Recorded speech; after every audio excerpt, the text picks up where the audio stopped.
여러분 평판조회라는 말 들어보셨습니까? 요즘 경력직 채용 과정의 마지막 단계랍니다. 레퍼런스 체크. 서류도 통과하고 면접도 다 통과했습니다. 이제 다 됐다 싶을 때 회사가 그 사람 전 회사 동료들에게 전화를 걸어서 평판조회를 하는 거예요. 그 사람은 어떤 사람이었습니까? 약속은 잘 지켰습니까? 책임감은요? 분쟁을 일으키진 않았습니까? 살벌하죠? 저도 그런 전화를 받아본 적이 있습니다. 이 선임 부교육자로 근무를 했을 때 파트 사역을 하시던 전도사님들이 다른 교회에 이력서를 넣으면은 꼭 그 교회에서 전화가 왔어요. 거기 누구누구 전도사님 계셨죠? 아, 예. 그 전도사님 어떤 사람인가? 솔직하게 얘기해봐요. 얼마나 난감한지 모릅니다. 뭐라고 대답을 해야 되나? 평판조회가 왜 무섭습니까? 자기소개서는 누가 쓰는 거예요? 자기가 쓰죠. 정말 내가 이런 사람인 것처럼 그럴싸하게 써냅니다. 그런데 평판은요? 남이 씁니다. 내가 잊어버린 순간들을 내가 스쳐 지나왔던 사람들이 기억을 하고 내가 없는 자리에서 증언을 하는 거예요. 아, 그 사람 형편없어요. 얼마나 거짓말을 잘하는데, 자기 방어가 얼마나 심한데 겉과 속이 완전 다른 사람입니다. 자기 속에서는 고칠 수 있지요. 그런데 평판은 못 고칩니다. 이미 살아온 삶이기 때문이지요. 시편 15편은 3000년 전에 이미 이 이야기를 하고 있어요. 예루살렘 시온 산으로 올라가는 길입니다. 며칠을 걸어온 순례자들이 성전을 향해 가요. 어떤 사람들은 곡식 자루를 메고, 어떤 사람들은 양을 이끌고 옵니다. 흠없는 재물을 준비한 사람들도 있지요. 먼 길을 걸어온 그들의 얼굴에는 피곤함과 기대가 함께 섞여 있어요. 자, 이제 성문만 통과하면 됩니다. 그런데 그 문 앞에서 질문이 들려와요. 본문 말씀 1절입니다. 여호와여, 주의 장막에 머무를 자 누구오며 주의 성산에 사는 자 누구오니까? 여호와여, 누가 주님 앞에 설 수 있습니까?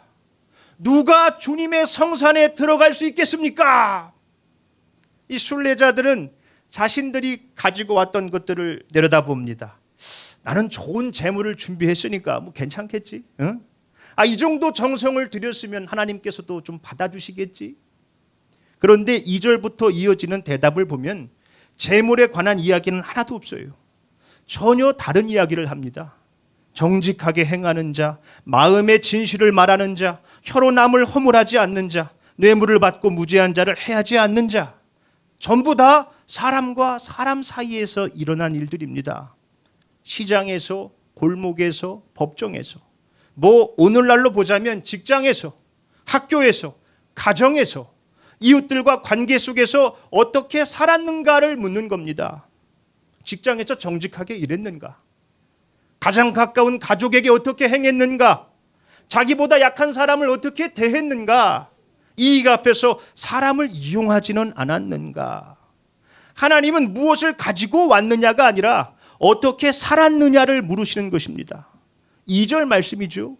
정직하게 행하며 공의를 실천하며 그의 마음의 진실을 말하며, 이 2절을 히브리어 원문으로 보면 분사로 쓰였습니다.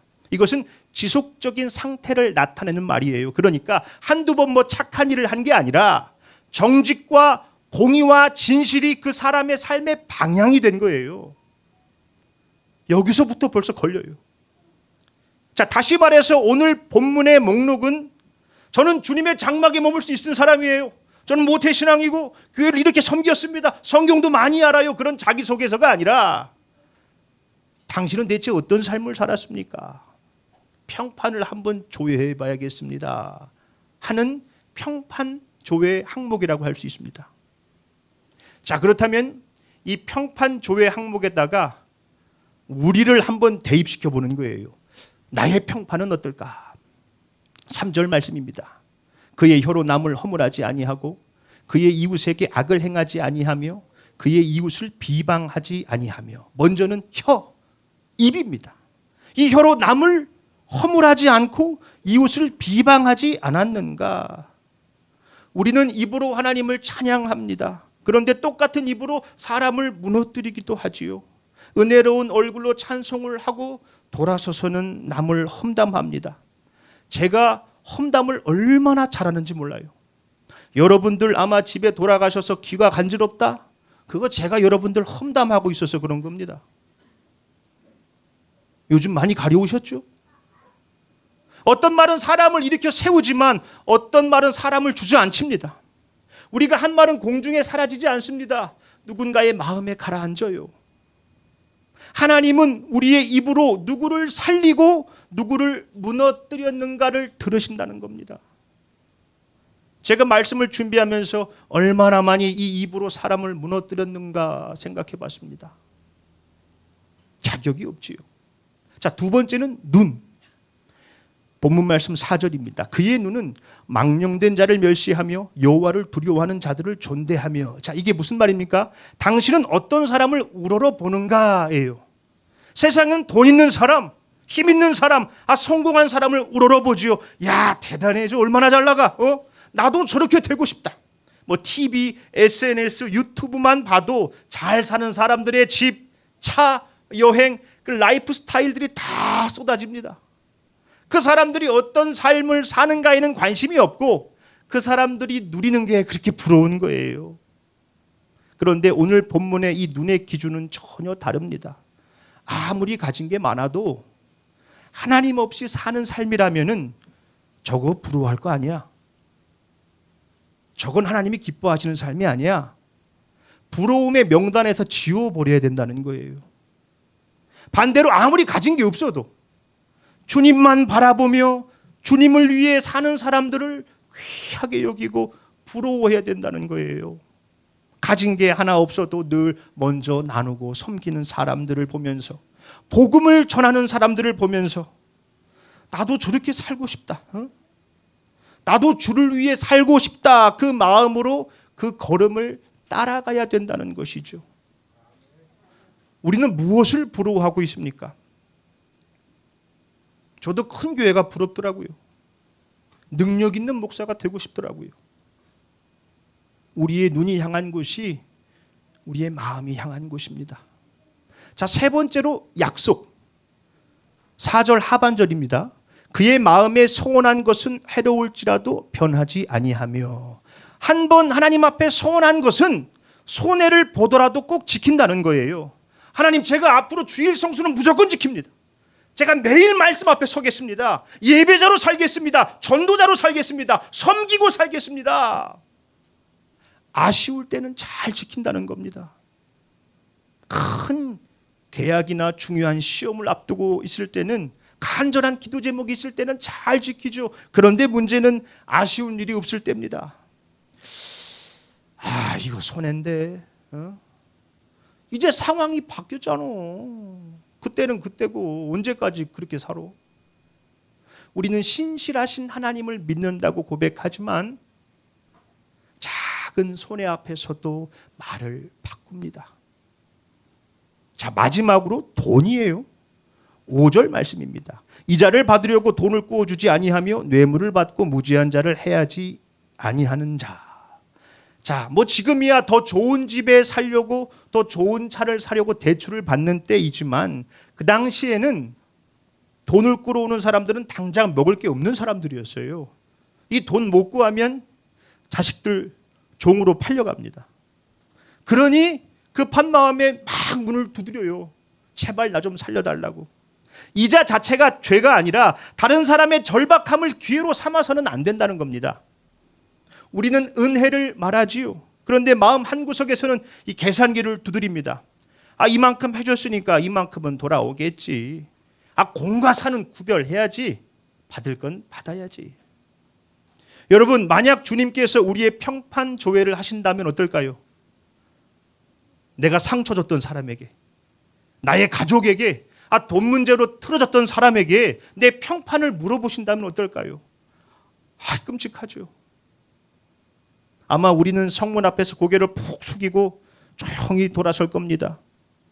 자기 속에서라면 밤새워서라도 고치겠는데 평판은 못 고치지 않습니까? 이미 뱉은 말이고, 이미 깨버린 약속이고, 이미 두드려버린 계산기입니다. 여러분, 오늘 말씀은 평판 관리를 잘 하라는 말씀이 아닙니다. 사람들에게 좋은 평가를 받기 위해서 처신하라는 게 아니에요. 예수님은 그런 것들을 외식이라 했습니다. 평판 관리는 할 수 있어요. 보이는 데서만 잘하면 되는 거 아닙니까? 그런데 우리의 평판을 조회하시는 분이 누굽니까? 하나님이에요. 하나님은 사람들 평판 너머에 아무도 보지 못했던 진짜 내 모습, 내 생각, 내 마음까지 다 보시는 분이죠. 그러니 주님 앞에서 평판 관리가 애시당초 불가능해요. 관리되는 것은 내 이미지이고 하나님이 보는 것은 내 실체입니다. 그렇다면 대체 누가 주님의 장막에 머물고 누가 주님의 성산에 살 수 있습니까? 1941년 아우슈비츠 수용소에서 한 수감자가 탈옥을 했어요. 이 수용소 규칙은 잔인합니다. 한 명이 도망가면 10명을 지하 감옥에 가둬서 굶겨 죽여요. 얼마나 끔찍합니까? 수용소장이 수감자들을 영병장에 쫙 세웁니다. 이 수백 명의 사람들이 숨을 죽이고 있어요. 소장이 돌아다니면서 손가락으로 한 명씩 가리키는 거예요. 너.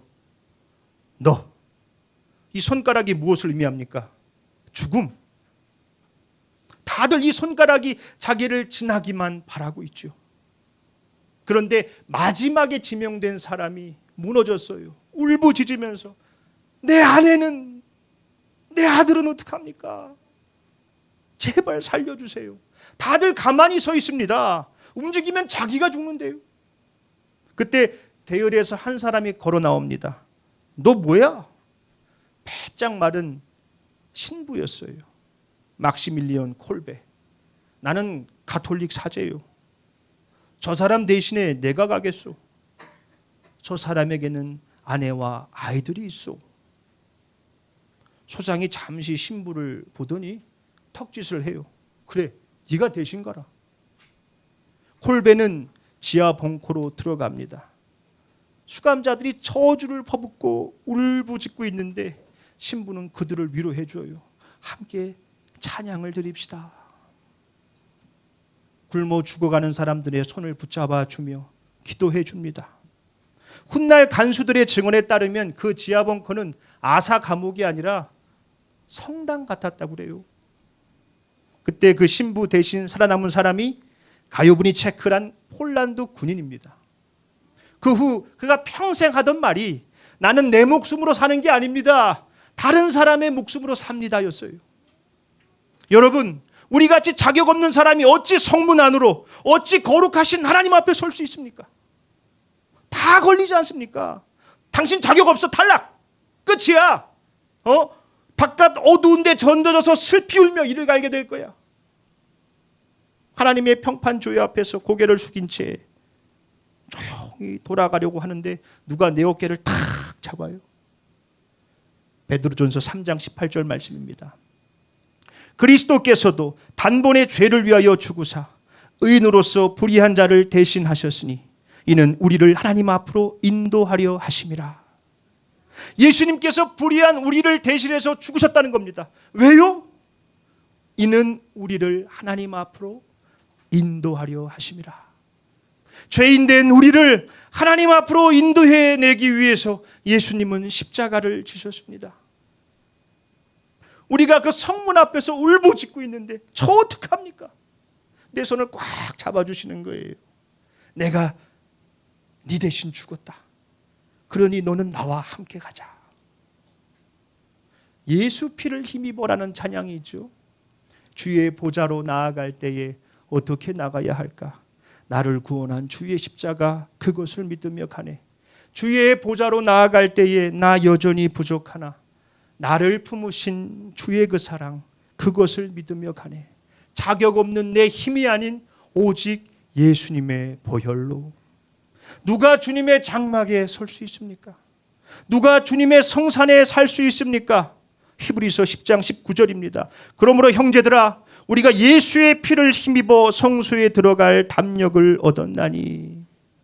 우리가 주님의 성소에 들어갈 수 있는 것은 우리의 평판이 좋아서가 아니지요. 자격 없는 내 힘이 아닌 오직 예수님의 보혈로 그분의 피를 힘입어 나아갈 수 있는 것입니다. 말씀을 맺겠습니다. 복음은 우리에게 너 합격자다 말하는 게 아닙니다. 너는 자격이 없었다. 그러나 예수 안에서 받아들여졌다. 그러므로 우리는 받아들여지기 위해서 정직하게 사는 게 아니라 이미 받아들여졌기 때문에 정직하게 사는 거예요.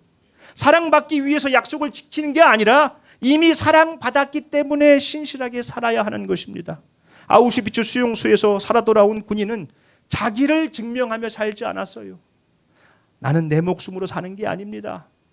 나는 다른 사람의 목숨으로 삽니다. 여러분, 바로 우리가 그 사람 아닙니까? 예수의 목숨으로 사는 사람들. 갈라디아서 2장 20절이죠.